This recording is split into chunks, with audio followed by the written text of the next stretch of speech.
I often go to a nursing home to bring communion or anoint the residents there. And one time, one of the nurses was telling me a story about one of the women. She had passed away a while back, but she had left a deep impression on the nurse. He said this was a woman who, from the time she got there, she would never speak. She would never talk. She just sat there. And the nurses did their best to try to get her engaged in the activities at the nursing home. They didn't know why she wouldn't speak. She didn't have any kind of physical disability.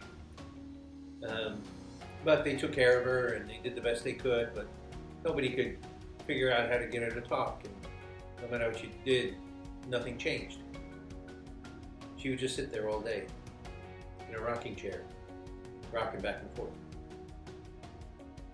And one day, one of the new nurses that just got hired noticed this, and it had gotten to the point where everyone was just ignoring this woman and attending to the patients that were more interactive.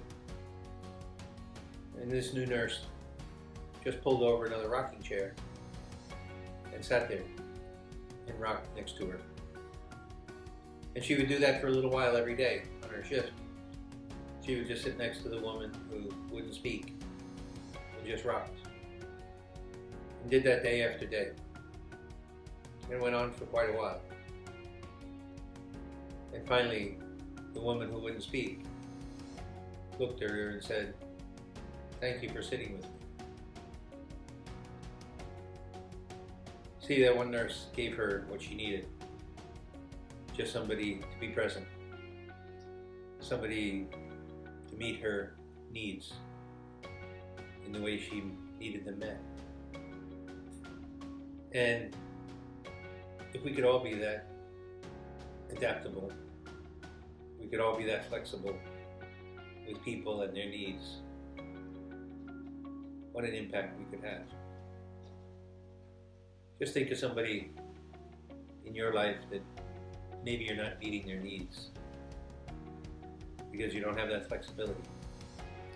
And that's what we need to pray for.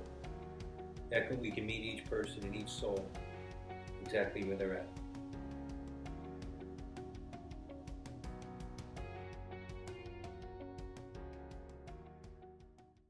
If you like this video, make sure you like it down below and then share it with your family and friends. And be sure to subscribe to our YouTube channel.